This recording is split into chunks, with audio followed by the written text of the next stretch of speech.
Today we will start in the NFL. The Eagles losing bad to the Dallas Cowboys. The Chiefs continue to play to the level of their opponents. We'll also talk about who we think is the best running back in the 2017 class, and lots of playoff hope still alive. Stick around to see who we got. I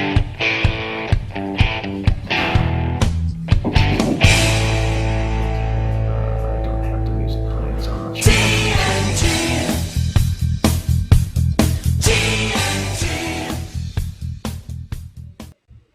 All right, this is T&T Takes. I'm Tyler Schoonover Trace Sizemore for episode 6.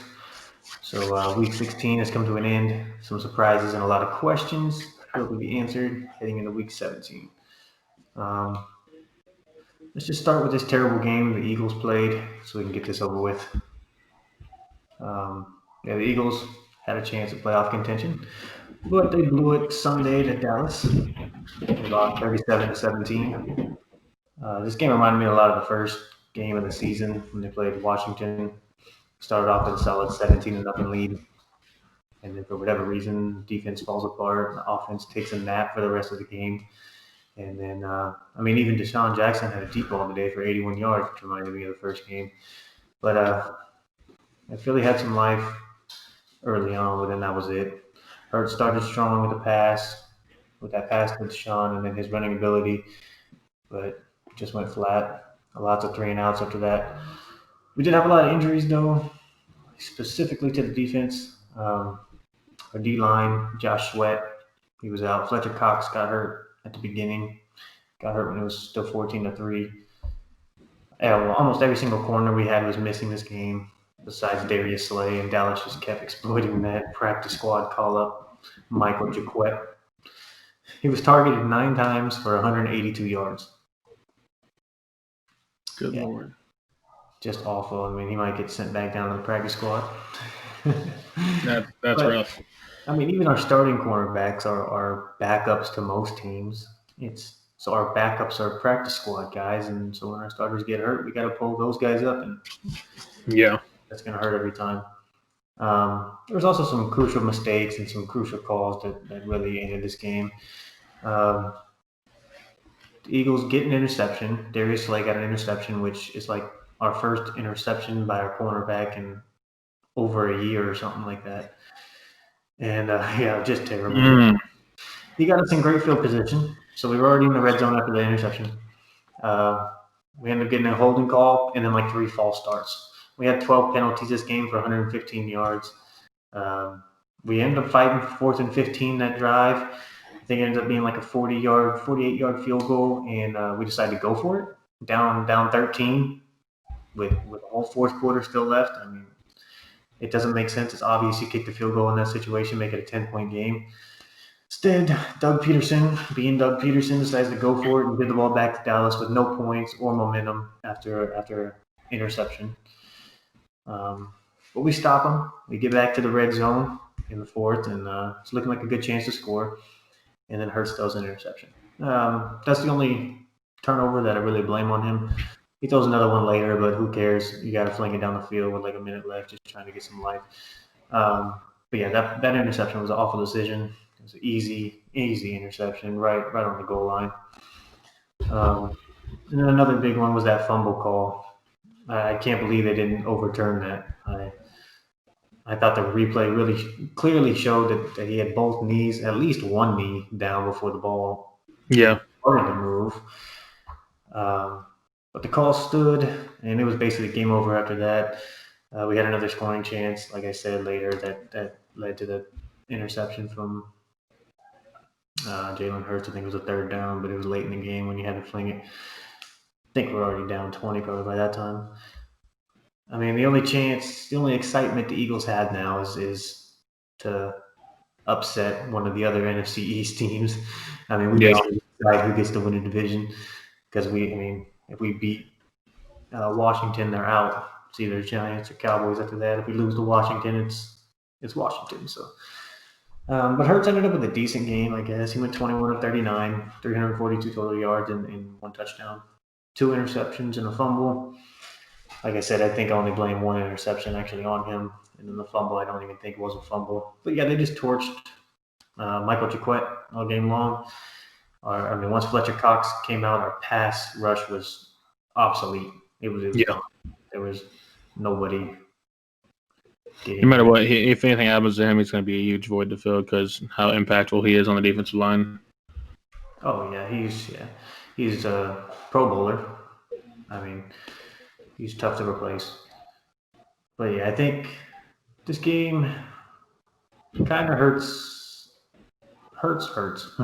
but it kind of it doesn't really change my mind on who should be starting next year.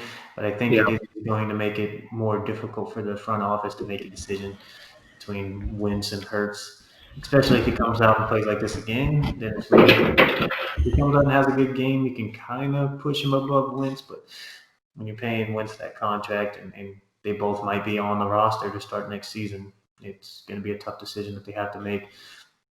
But honestly, I'm hoping we lose to Washington so they can win the division just because I hate the Cowboys.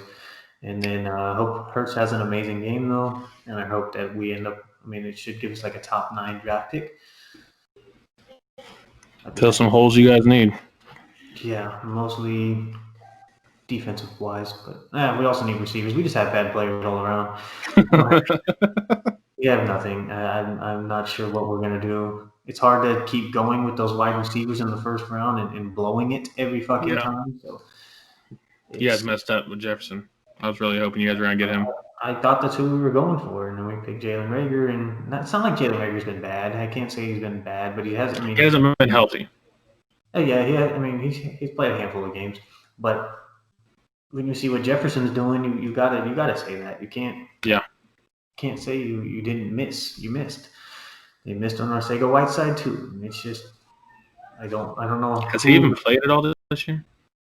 No, he's been injured all year. I think he might have played game 1.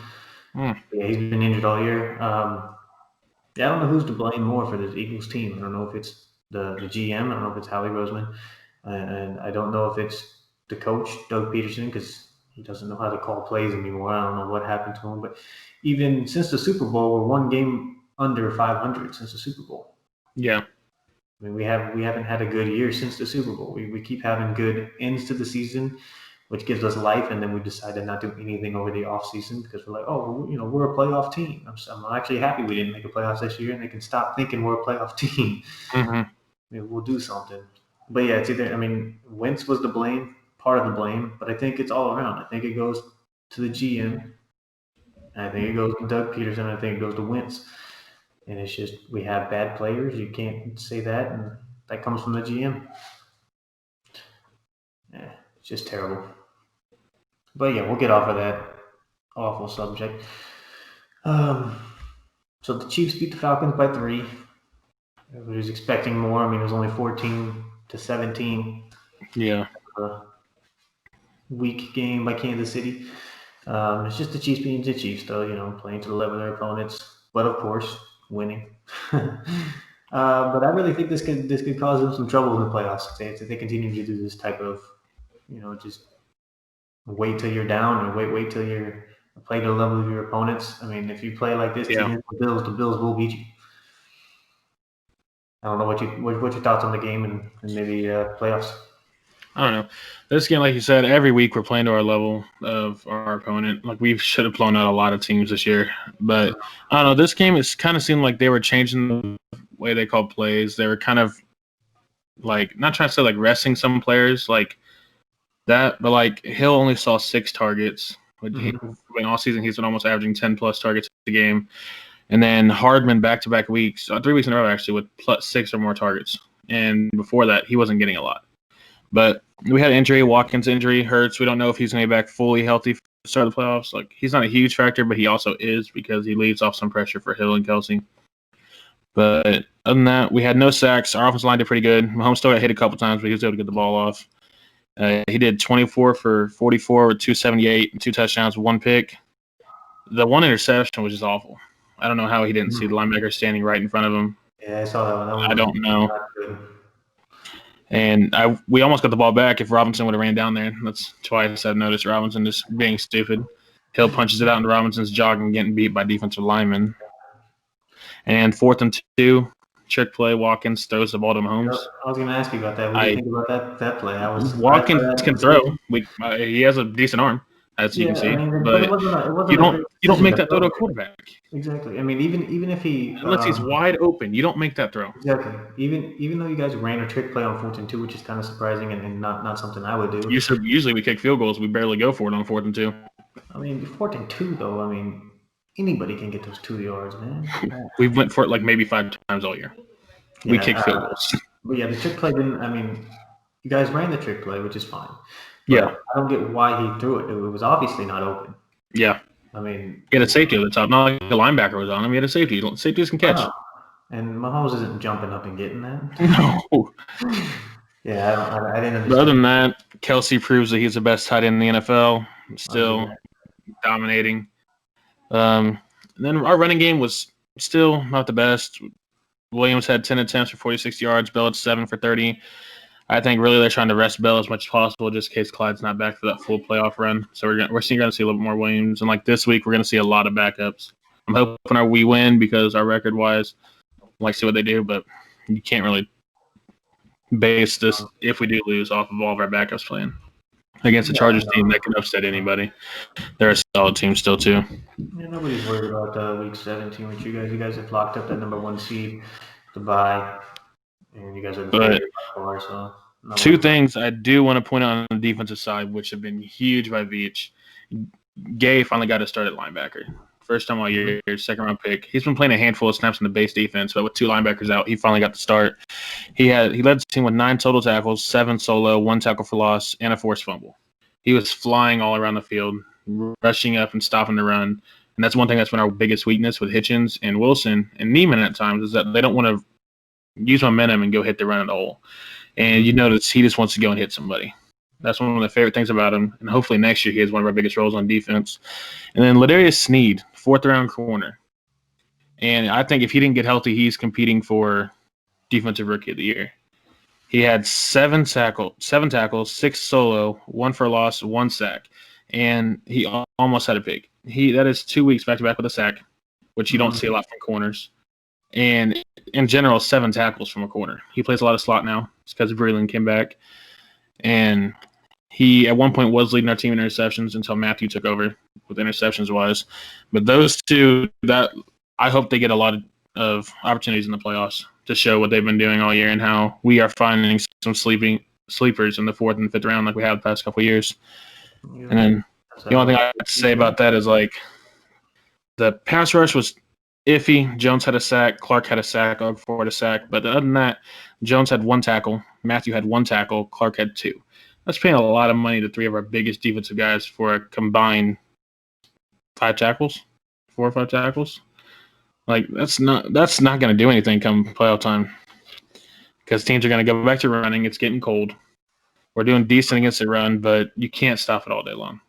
While we're talking about cold, Lambeau Field was snowing, and Aaron Rodgers still put on a show. He's got to be the MVP candidate, man. I give it to him, but it don't matter. He's not holding the Lombardi at the end of the year. Mm-hmm. He can take the MVP. He might have a chance of being in that Super Bowl, though. Yeah, he has a chance, but he's not taking it home. It's back-to-back. We'll see. Yeah, that's all I got to say on that subject. I don't think the playoffs is going to change. I think we're still going to make a run no matter what. I think we're going to be down some games because it's how we play. But Mahomes just showing up. I don't get why. Big time moments. It doesn't matter what the score is. 4th quarter, he's going to show up. It doesn't matter if they're winning down by a touchdown. I mean, he's very real, and I think that it's tough to stop. That offense is almost impossible to stop. Exactly. But the way that the Bills played, I really think that they have the best chance. So. Yeah, I think at the AFC they are the best chance, but I don't see it. We'll see. I hope it goes together in the playoffs. It's going to be a good game no matter what. Yeah. One thing we haven't talked about since. We didn't talk about it last pod because we did an NBA pod, but it was Christmas Day football. I don't have much to say here. It's just a regular Saints demolished the Vikings. The big thing, though, was Alvin Kamara scoring 6 rushing touchdowns. Yeah. But yeah, he came from that 2017 class. They had some good running backs in that class. If you were to draft from there, which running back would you take first in that class? Kamara. He was actually when I was wanting the Chiefs to draft in general in that draft. I liked him out of Tennessee a lot. And that's the same draft we took on, which wasn't bad, except how it ended up with the whole thing. But in general, I know McCaffrey's been a stud, but Kamara has just been something different since he got drafted. Kareem Hunt came out there, huh? Yeah. He's just been something different. I really like Kamara, the way he runs, the way he has the catching ability out of the backfield. If I was an NFL team, if I could redraft, I would definitely take Kamara before a lot of other running backs. Yeah. If it was me, I got to go with McCaffrey. I mean, minus this year, he hasn't missed a game. This is the first year he's actually missed a game. So, I mean, I was going to say Kamara just because of the injuries, but, I mean, McCaffrey's been healthy all the way into this season. Yeah. Last year, he was an MVP candidate, and he was just a third player in history to have 1,000 rushing and 1,000 receiving yards in the season. His career stats are 46 touchdowns, 5,817 yards. It's a little bit behind Kamara, but it's also basically a whole season behind Kamara since he didn't really get to play this year.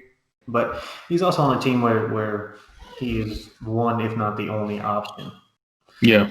I mean, teams can key on him, even though, and he still can't be stopped. But Kamara has a lot of weapons, better overall team, better overall coach, which helps him get a lot of his success. I believe Dalvin Cook could be a favorite out of this class, but too injury prone in my opinion. He missed his entire rookie season. I think that's his best year. I think if you give him a couple more years like this, he can jump up there. But yeah, and he had a really good year this year. But I got to stick with McCaffrey though. I think that he has the same catching and running ability like Kamara. Mm-hmm. I think that he overall, with a better coach, with a better team, he would be probably shined even more. Yeah. But, I think I still like McCaffrey. Yeah, this is one of the best drafts in the history of the NFL for running back wise. You couldn't go wrong with any running back, really. Yeah, I believe that. There's been a lot of teams, though, that still have a chance to make this playoffs this year. I know the Browns just lost to the Jets. Makes it a little tougher for them. But do you think the Browns will make the playoffs? The way that they play against Jets, I don't see it happening. But NFL, anyone can win any Sunday. But they can't just win. They got to have people help them. That's their biggest issue with them. If it was just a win scenario, I could say they're going to make it in, but I don't have them actually making the playoffs. Yeah, see, all they have to do is win, though. I'm pretty sure that, all they have to do is win a game this week, and they're in. See, I read that they had to win and get some help from another team, but I couldn't remember who the other team was because of their loss. The ones that are fighting for the playoff spot there is the Titans and the Colts are fighting for the division title. Indianapolis plays Jacksonville, Tennessee plays Houston. I think they both win, which gives the title to Tennessee. But then the Colts are the ones that need other teams to lose. I think it's the Dolphins and the Ravens. The other two teams there. And then the Colts are the odd team out right now because they don't have the tiebreaker or whatever. The tiebreaker goes to that. But they're all at 10-5 right now. Mm-hmm. And I think if the Browns win, they're in. If the Ravens and the Dolphins win, they're in. So it's all up to what happens. See, I thought it was the Browns and Colts. I thought if the Colts won, that the Browns needed help from another team. That's what I thought it was. But it was probably just the Colts lose. I was probably mistaken on that one. Probably. If the Colts lose, they're automatically in. But yeah, so the Browns, I think they'll win. I think the Steelers are going to rest starters too. So yeah. Is that who they're playing? Yeah. Okay. Yeah, I think they can. I think they'll end up making it. But man, I think in their defense, though, they had a lot of injuries against the Jets. It happens to teams. But I think it ends up being it's tough because they could be the odd team out if Pittsburgh decided to show up. But I think they'll probably rest some people. I mean, I still have them out of it. I would like to see the Colts in it, in my opinion. Dolphins and Ravens was 3 wild cards. Yep. Yeah, I think the Colts squeeze in there. I feel like it's going to be Colts, Ravens, and Browns. I have a feeling because Dolphins playing the Bills. Yeah. It's going to be a tough one for them in general. That's what I see it, but yeah, I think both Tennessee and Indianapolis win, which gives the division to them, to the Titans, but yeah, it'll be close. We'll see. There's also a good wild card spot in the NFC as well. Cardinals against the Rams. Cardinals have a chance to win and make it. And then the Bears against the Packers. The Bears have to win or the Cardinals lose. And then, of course, like I said, the Rams against the Packers. The Rams either have to win or the Bears lose. It's tough. I think that the Cardinals end up beating the Rams. The Rams don't look good at all right now. Yeah. And Goff's out. Is that what I read right? He's out this week? Broke his thumb or something like that. Yeah. Oh, did you see that play? Huh. He threw it and his thumb went right down on somebody's helmet. Oh, that looks so painful. But I think the Cardinals end up making it. I got the Cardinals as well. I had them possibly being a Super Bowl contender at the beginning of the year, so I'm still going to have them making the playoffs at least. Mm-hmm. I think the Rams. I don't know. The Bears will probably end up losing to the Packers, though, so the Rams will probably make it as well. Mm-hmm. But it's always hard to judge Week 17 because you don't know what teams are going to sit what starters. Yep, and I know we touched on this a little bit, but there's also a division race in the NFC East, or the NFC East, whatever you want to call it. Yeah. But, the Cowboys need to win, and Washington needs to lose for them to make it. The Giants need to win, and Washington needs to lose for the Giants to make it. And all Washington has to do is beat Philly. But I think I'm gonna go with Dallas. I think Philadelphia ends up pulling this one out, and Dallas ends up beating New York, and Dallas ends up winning the division. Sadly, but they do. I got Redskins. Oh, Washington football team. My bad. I got the football team making it. I don't know. I'd like to see Alex Smith be able to play in the playoffs too. That's just a bias from being a former Chief. So I'd like to see that happen. It's if he's back fully healthy. He's still trying to go on. I know Haskins got cut, which is hilarious, but I think it's shocking this late in the season for one. But it's shocking this early in his career. All he had to do was be decent, and they would still be giving him a chance. But I think it's all. They said he was a cancer in the locker room. Doesn't surprise me either. It's usually because he's either that bad or that bad in the locker room. His attitude is that bad. So there's going to be a team taking a chance on him. I see the Patriots possibly taking a chance to see if he can be an understudy and learn, or even someone like the Steelers. You don't know how much longer Big Ben's got. Yeah, that's true. He said he's coming back for another year, but I don't think he needs to. I think we'll see. Though. It just looks rough when he plays. I know. Reminds me of Phillip Rivers. Both of them cannot do it anymore. No. Shot put in NFL is not a thing anymore. Yeah. I'm going to just skip to this question here. Who do you think is the best wide receiver in the NFL right now? His amazing performance on Monday night.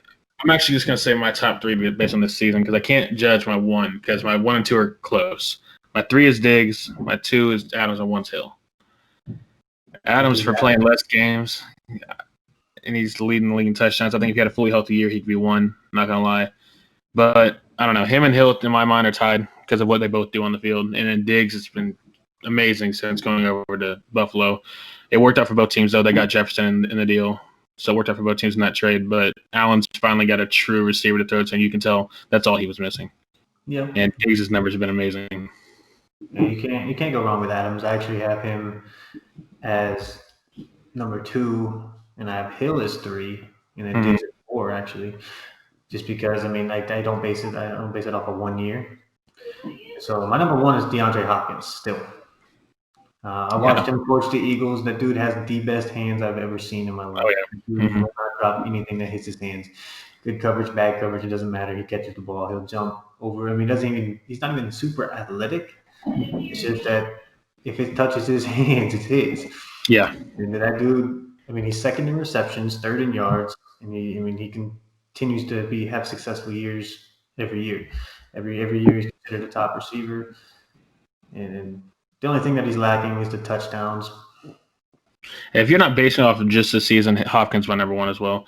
But if it's just going off this season, that's what I thought the top question was. I thought it was just this season. But past couple seasons, with career and everything, Hopkins is my 1. But going off this season, I got Hill as my 1. Yeah, see, I was just going off of who I think is the best receiver in the NFL. Against Hopkins, I think Devontae Adams has brought himself up. Yeah. But I still would rather have Hopkins as my number one receiver. No, I got you. Yeah. But yeah, let's finish off this NFL with our power rankings going into the final week. I'll let you go first on that one. Of course, I got the Chiefs in the number one. And it was tough for number two, but I stuck with the Packers in at number two, and Bills number three, and then I went Saints at number four.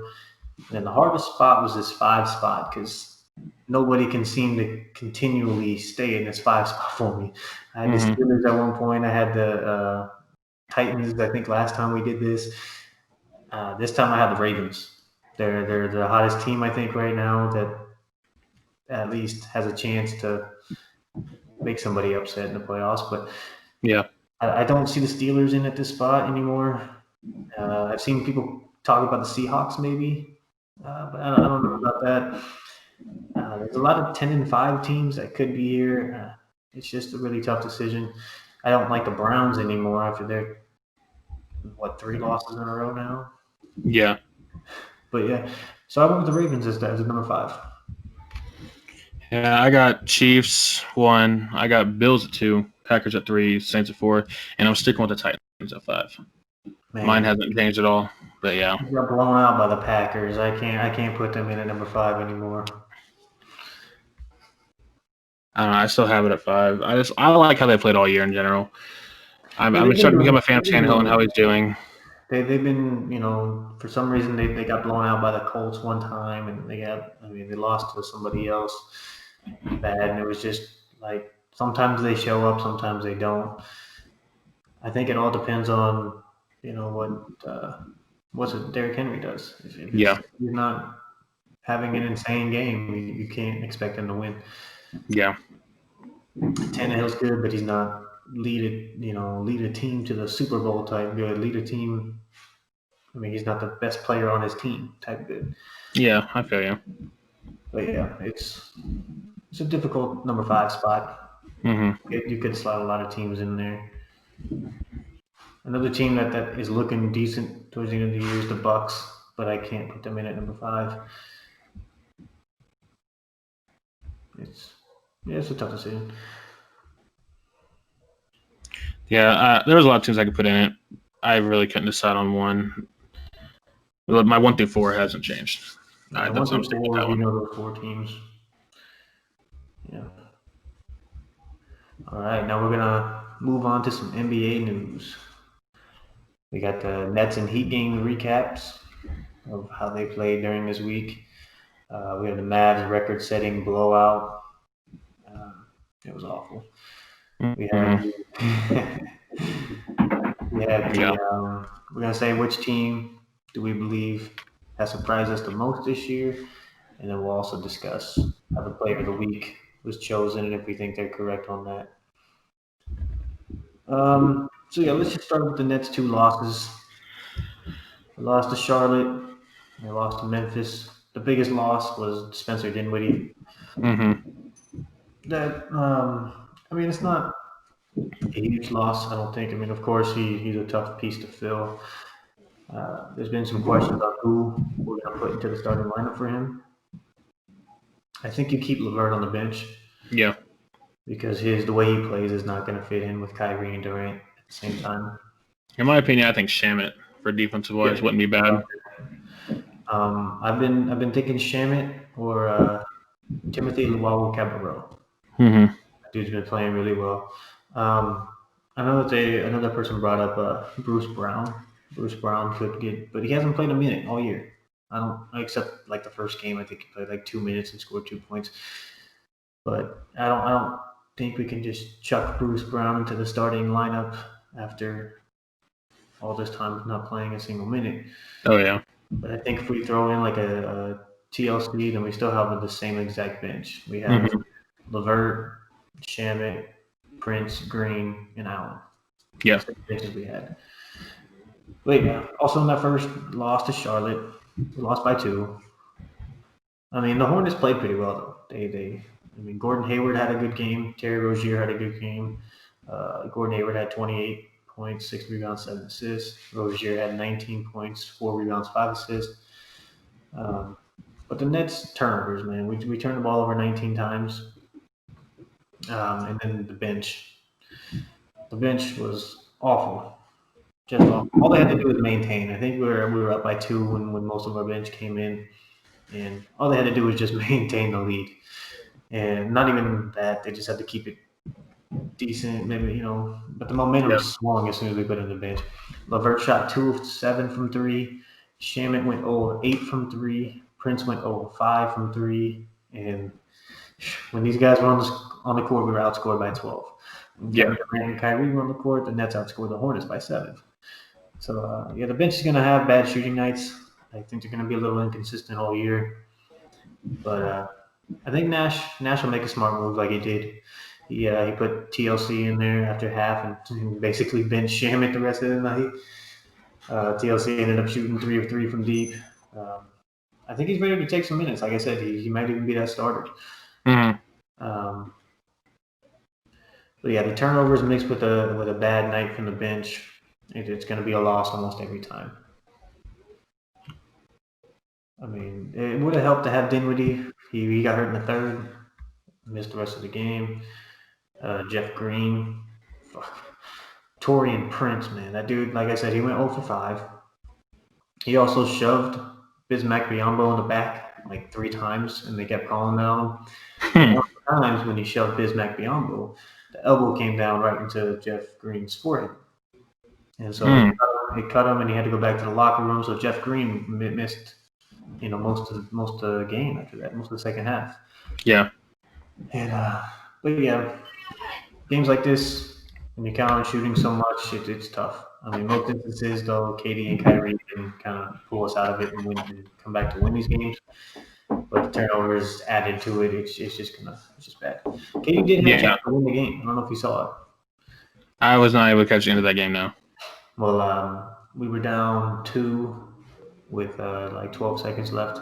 Mm-hmm. And then it got to his little mid-range pull-up. It was off the baseline. And Bismack Biyombo, he had a really good contest, though. And it just rolled in and out. And so that's what basically ended the game right there. We ended up being down by 4 with like 5 seconds left and made a layup at the buzzer, but so we lost by 2. Game 2 against Memphis, a lot of the same, especially from Torian Prince. We had 17 more turnovers. KD and Kyrie, and of course Dinwiddie didn't play. The Nets went with that bubble type lineup with LeVert, Joe Harris, TLC. We also threw in Prince and DeAndre, who weren't there. Mm-hmm. Yeah, it was just an ugly start. I mean, like I said, Prince started off 0 for 5 from 3 again. LeVert had an ugly air ball, which when I looked at and saw that, we were down 20-9, so I put that in there. But I think it's time for Prince to lose minutes. I really do. He's expected to be this 3-and-D type player, but he's shooting 16% from the field and 17% from 3. I just don't know how long you can continue to put that guy out there. He's making $13 million a year, so I see why we're giving him minutes. TLC's making like $1 million. Mm-hmm. But it's time. I think TLC needs to take those minutes. If he's a starter, then maybe Bruce Brown can take those minutes. But we'll see what they do.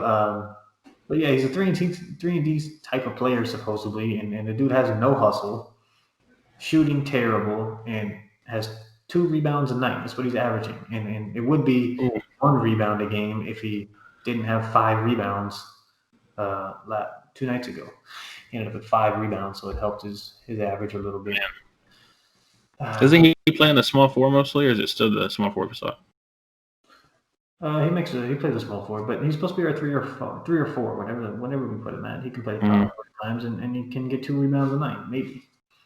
Yeah, that's rough. That's rough. His only rebounding chance is if he pushes the guy in the back. But like I said, TLC is I think is ready to take that spot. He can shoot. He can play D. I mean, he's ready to be a starter or a big roll off the bench. Yeah. But yeah, we still ended up losing that game. I think it was another close one though. We lose by 5. Yeah, we lost by 5. LeVert in overtime. LeVert had 28 points and 11 assists, but he shot 29 shots. He went 12 of 29. I mean, that style of play is not going to work with Kyrie and KD in at the same time with him. That's why he has his bench so he can shoot as much as he wants to. But yeah, that's 2 tough losses. I think we end up bouncing back. We play the Atlanta Hawks tonight. KD and Kyrie will be back in the lineup, and we'll see who they put into that starter role. I'm going to assume that it's Shamit or TLC. If he tries Prince, I guess you could because he won't touch the ball much. Yeah. I don't know. I can still see him jacking up shots right when he gets it. Oh, he will. As soon as he touches it, he'll fling. But I'm hoping that they don't go with him. We need another ball handler type, and Shamit can handle the ball. Timothy Luwawu Cabarrot can handle the ball. I don't want to see Prince handling the ball. I don't want to see him touching the ball. Yeah. But yeah, that's enough on the Nets. The Heat had a game last night. Lost by 50 to the Bucks. I mean, no Jimmy, but still. The Bucks set a record, 29 threes in a game. Yeah.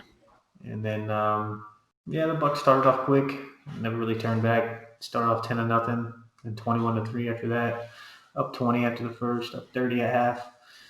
What's your take? We played awful. That's my main take. But after they realized the game was getting out of hand, you can tell most starters didn't play. Tragic 10 minutes. Heroes had 20 points at halftime, like we talked about earlier, and then 3 the rest of the game. Bam didn't play much. He had 12 points, 6 boards. Robinson shot 1 for 4 with 24 minutes. I don't know. It just wasn't a good game in general. It was awful. I could see it being one of those rest cancers and key starters anyways, because how we play Milwaukee again tonight. Mm-hmm. But I don't know. This season, you can't really tell how each game's going to go either because of how short the offseason was and how players didn't get rest in general. Yeah. But with Jimmy out, that hurts a lot. And he is one of our biggest key factors, as you can tell, in general. Yeah.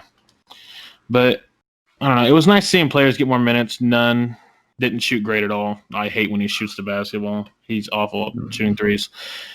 But he had 15 points, 6 assists. Akpala had a first game he actually got to play. He played 27 minutes, 1 for 4 from the field. So he didn't really get a lot of chances to shoot. But he's a hustler. That's what I like about him. Just like Precious Achiuwa. But he only played 18 minutes. I was hoping with him, with how we're getting blown out, he'd play a lot more and get to see a little bit more of him. But it's been the same exact thing. I don't know if he's on a minutes watch for some reason because he's never had more than 18 minutes a game. And he had 10 points, 4 rebounds, 5 for 8 for shooting, in a steal. That's what he does every night. Almost same exact stats every night. I was watching. He looked pretty decent, though. He looked good out there. Yeah, and then Avery Bradley, again, has been a great addition. I can't wait until he starts getting more minutes and being a more key rotator. Yeah, the things I saw from this game, Miami shot 29% from 3, while the Bucks shot 56%. 21 turnovers. It's tough to win games when you're turning the ball over that much. And I think a lot of that came early on, too. I think they had like a quick 8 probably turnovers to start the game. That's been our biggest issue this year in general. Yeah. And like you said, though, Jimmy makes a bit of a difference with those. Even though he had one game where he had like 7 turnovers. I remember that. Oh, yeah. That game one. The next game, he had 7 steals. Like, that dude just – you don't know what Jimmy you're going to get. I mean, even without Jimmy, though, Giannis was quiet. Yeah. Giannis played 24 minutes at like 9, 6, and 6 or something like that. And I think Bam can hold him. I really do. I think Bam is a good matchup on him. I think Bam was like an AD to him. They both had the length to cover, and they're not bad on the floor for it's like Horford. Al Horford was another one of those guys who can guard a lot of positions. I'll get on somebody else that can do that too later on in this. But I think this game was more of a little bit of a payback game for Milwaukee. I think that this was and a team shooting that good, it's hard to stop. You can't compete if a team's shooting that good from 3. Yeah, they were not missing. Yeah, Miami lost on the boards, but that happens when you miss so many shots. You're gonna lose a lot of defensive rebounds. Yeah, and you're not gonna get a lot of boards having Olynyk in the game. I'll tell you that much. Yep. Yeah. Olynyk kills me. But, yeah, like you said though, they got a game 2 tonight, and I think they come back a lot better. Not saying but they come back a lot better. I still got Bucks. I'm expecting better night. Well, is Jimmy coming back tonight? I doubt it. They said they're going to try to, but I think that it's going to be probably a day-by-day thing. I don't see him coming back tonight. I bet he sits out again. But, talking about blowout losses, though, You can't just go past the Clippers 50-point blowout. Yeah. Yeah. I texted you right when it happened. I was like, man, what happened to your Clippers you were all high on? Oh, I'm still high on them because I don't think they should be worried. All this proves is that Paul George cannot lead the team by himself. Okay, And that's all that we know how much Kawhi rests. That's going to be a big issue. If Kawhi gets hurt come playoff time, Clippers are done first round. Well, if Jimmy Butler, he's the biggest factor on the team. As you can tell, you're paying Paul George that much, and he can't beat the Mavericks with no Porzingis either. Well, Paul George is awful. Paul George is awful. Teams are going to have terrible shooting nights. They didn't have Kawhi, and the Mavs are a respectable team. Yeah, so, but Kawhi, that one, if you have two superstars you're paying max deals to, you shouldn't have to worry about one sitting out because of an injury like that. Paul George should be able to do something. I don't think they're worried about it. I think that whatever. I would be worried if Paul George, if any time Paul George has to lead that team, I'd be worried. They won last night with Paul George leading the team. Because he had to. He had to come out and play 10 times better. Did you not see how bad he played? Oh, we saw it. He had to prove it. He had to have a career type game for that. Like, come on. They took out the Timberwolves. He had 18 points, 6 rebounds, 5 assists. I'm sure that they didn't have much of a trouble against his team. Mm-hmm. Yeah, but like I said, they shouldn't be worried about this. I mean, they're obviously better than the Mavs. Yeah, they're still a better team than the Mavericks. Yeah, they're gonna be in the Western Conference Finals against the Lakers. Not a chance. Still got the Nuggets, even though with their bad start. Even with that loss, they sit at the top of the Western Conference standings with a 3-1 record, tied with the Suns and the Sacramento Kings. So that's a surprise. But yeah, so you think the Clippers should be worried about that loss? I'm not gonna say they should be worried about the loss in general, but I think they should be worried if. I know it's an if, but if something happens to Kawhi, then you should be worried. You're paying another guy a max deal, and if he can't do it, that's an issue. I mean, if Anthony Davis gets hurt, LeBron's still carrying the team. If LeBron gets hurt, AD's still carrying the team. Not past the second round. There's no way. I could see it. If they get the first and they play an 8 seed like the Suns, Timberwolves, Pelicans. They play an 8 seed like the Suns or the Blazers in the first round. No, AD's moving on. Worried. AD's moving on. As a Lakers fan, AD is moving on. I would be worried if you do not have LeBron. I don't care who you're playing in the West.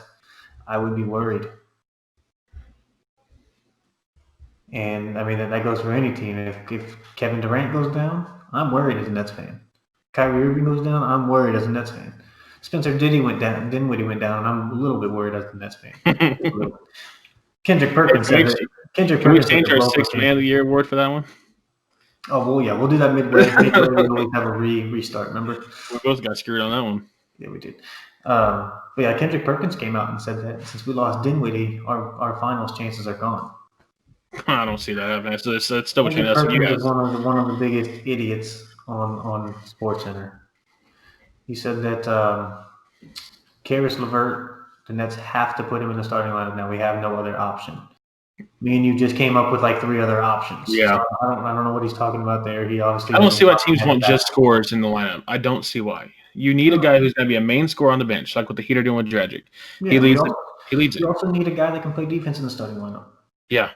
A 3-and-D is perfect for the starting lineup. I don't know why. There's too many. If you put LeVert in the starting lineup, there's too many shooters. Yeah, I mean, LeVert turns to a 4th option. Yeah. It's not. It makes no sense to put him in the starting lineup. I don't. No. Yeah, and then he also said that Dinwiddie is the big 3 with the Nets. So it's Kyrie, Dinwiddie, and Durant. And he said without Dinwiddie, they don't have a big 3, which means he said that he hasn't seen a team win the finals without a big 3. So who just won last year?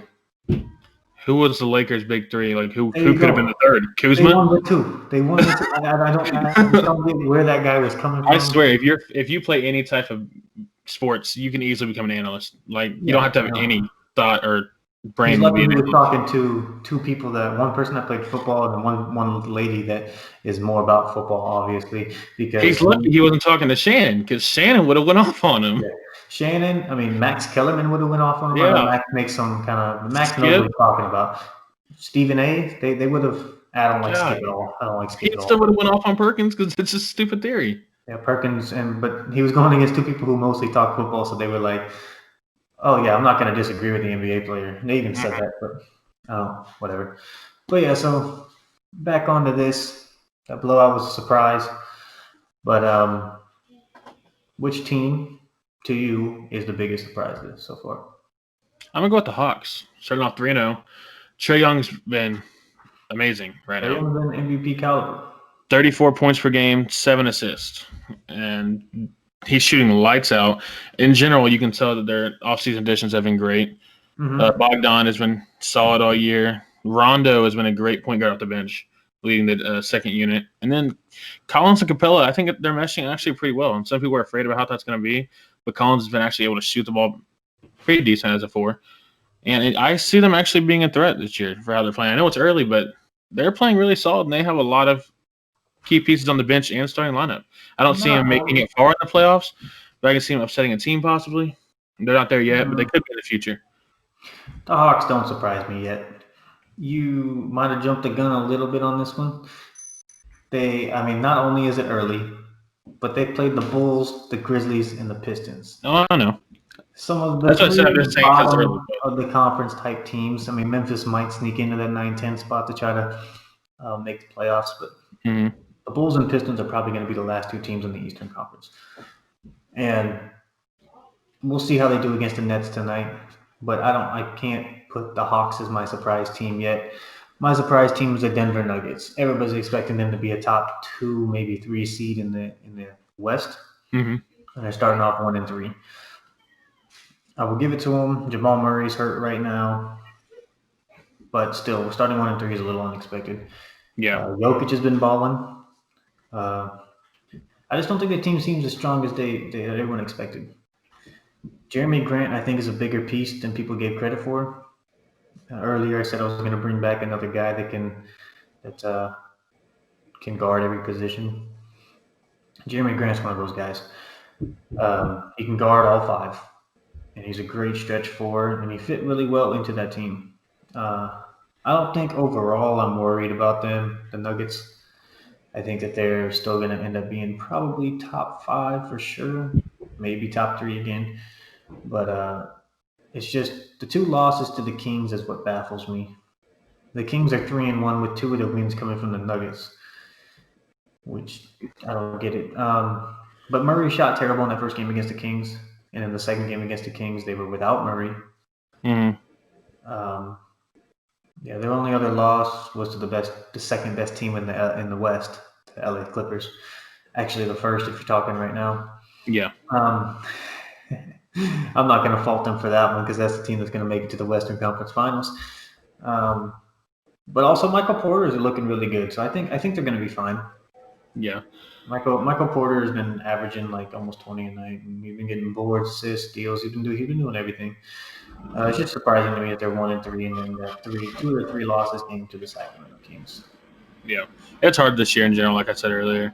But the short off season, there's going to be a lot of rest. The records are not going to look nearly as good as people would think. I think this year's going to be a weird season in playoffs time. I think so too. I think it'll all shape out about midway through the season. Actually, I think about midway we're going to start seeing the real teams win games and be where they're supposed to be. But yeah, there was a Player of the Week award that got handed out. The Eastern Conference one was Domantas Sabonis. He averaged 24, 11, and 7 during that stretch on 55% shooting. It's not who I would have gone with. I don't know. Who you think he deserved it? Who you got? I mean, he played solid. I'm not going to lie. He did really good. But I would have went with Trae Young for how he's playing. I really would have. I know he's played 3 bad teams, but still 34 points per game is still solid. Still having almost 8 assists per game. Like, he's not just scoring. He's also passing. Yeah, Trae Young's a good one. I would have gone with Kyrie. Mm-hmm. Kyrie's averaging 29, 4, 4-6 on 61% shooting. I think they gave it to Sabonis because the Pacers have started 3-0. Yeah. And I think Kyrie has been a little bit overshadowed by Durant's return and how good Durant might be doing. Mm-hmm. But I like the way Kyrie's been playing. He's been leading the Nets more than anybody thought he could. But yeah, Trae Young would have been another decent one.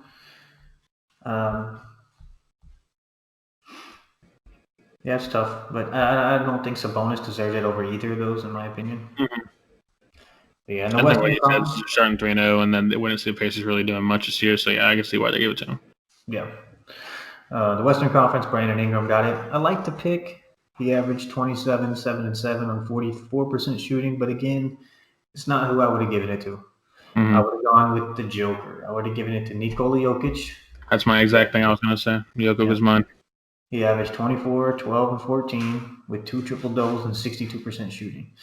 And again, I think that they took it away from him because the Nuggets lost, 2 of those 3 games that he had good games. And Ingram's off to hit the best start that he's ever had. So he looks like he's destined to break out, and they just gave it to the excitement type thing. Mm-hmm. Yeah, I would have given it to Jokic for sure, though. We're gonna finish this out kind of like we finished out the football, though. I'm gonna give a power rankings right now. I know we probably did this not that long ago. Yeah. It's a little different right now. We're gonna go with top 5 teams, and you want to start that off? Go ahead. I'll let you start off. I haven't really fully finished up my bottom part yet. I'll let you go ahead and start off. Mm-hmm. Yeah, I'm basing it more off of. I'm not basing it off of how the first 4 games have gone. Mm-hmm. If I'd say the Magic are the best team in the league, and obviously they're not. Or Atlanta's the best team in the league, and obviously they're not. So I'm still going to put Lakers in at number 1, even though I think that they're a couple more losses away from dropping a little bit. I'm going to put Clippers in at number 2. I know that 50-point loss is what everybody's talking about, but it's just a loss. They've beaten the Nuggets and the Lakers.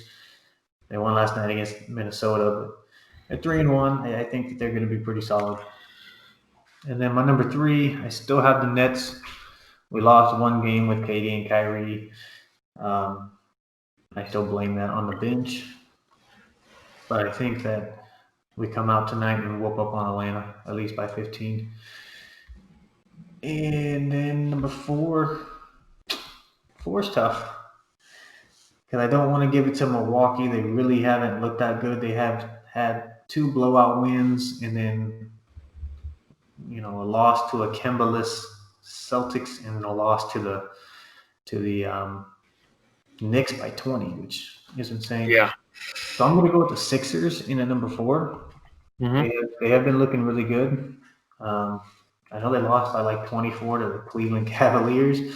Yeah. But other than that, like I said, you can't really knock them. 1 loss is all right. But I think that they're going to actually have a pretty solid year. And they could end up trading for Harden or something and even getting better. But right now I have them in as number 4. And then number 5 is a tough one for me. But I still have to. I have to put the Bucks there for now. Mm-hmm. And at number 5, but I can see them dropping low. Like I said, they're like the Lakers. They're a couple losses from dropping. Yeah.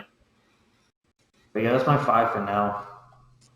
My top 3 were the exact same as yours. I was wishy-washy with 4, 5, and 6. Like I want to throw the Suns in there for how good they've been playing. I do. Put them in order, because if you're telling me that you have Clippers at number 2, then I'm gonna. I do right now just because it's the beginning of the year. I do, because just like you said, the Nets, we don't know what they're gonna do with their bench. We don't know, and Lakers, I still have them number 1, but right now I still have the Clippers just because they only have 1 loss, and we'll see how it goes. Next week I might change my mind. But right now, it's hard in NBA this early in the season, especially with how the records are. 4, 5, and 6 were hard for me. I'm not gonna lie. It was between the Sixers, Heat and Suns were who I was going to decide for my last two. Just because the Heat, I know we played bad. We did, and we had not started off great, but I still have us in 5. I have us at 4, Sixers at 5, and the Suns right behind them at 6. Yep. I have the Heat out of my top 5 right now. Mm-hmm. Where do you have the Bucks at? I had the Bucks right behind the Suns. The Knicks one really got me. I'm not gonna lie. And then because we were going to talk about that, we were going to talk about which loss is something to be worried about, the 50-point loss by the Clippers or the 20-something point loss. Because like we talked, Mavericks are still a competitive team for how they beat the Clippers. Exactly. That's what I was going to say. The Knicks are not a competitive team. And exactly. The Bucks were healthy. Bucks, everybody was there. And it's just losses like that make that team questionable at times. Mm-hmm. And the Nets have lost 2 games, but even without KD and Kyrie, the game was close all the way through. I know it was just Memphis, and then we lost to Charlotte, which we should have won that game, but still, it wasn't like we lost to Charlotte by 20. It's not like that. Yeah. I mean, it was a 2-point game, basically lost by 4, but we lost by 2. And, I still think that the Nets are a better team than the Bucks. We'll see without Dinwiddie who they start tonight, though. So, both teams have a game tonight. We got the Heat playing the Bucks again, and we got the Nets playing the Hawks. We'll pick those real quick. I know you already said you got the Heat winning tonight. Yep. You got the Hawks winning tonight and going 4-0. I'm gonna go with the Hawks. I'm just to back up my statement earlier. I'm gonna go with the Hawks. No, I'm going opposite, man. Yeah, I knew you were. Nets. I got the Bucks and the Nets. So that'd be something to talk about next episode, yeah. For sure. We might. I mean, with how many games NBA plays, it's every night. We might get 2 in a week if you want. Mm-hmm. I mean, that's what we've been doing. We've been doing Saturday and Wednesday, or Saturday and Tuesday, basically. So yeah. I mean, this Saturday, if you're not busy, we could probably do another NBA pod. If we have time, we'll squeeze it in sometime. Yeah. All right. Well, we'll do it there then. All right. See you later. See ya.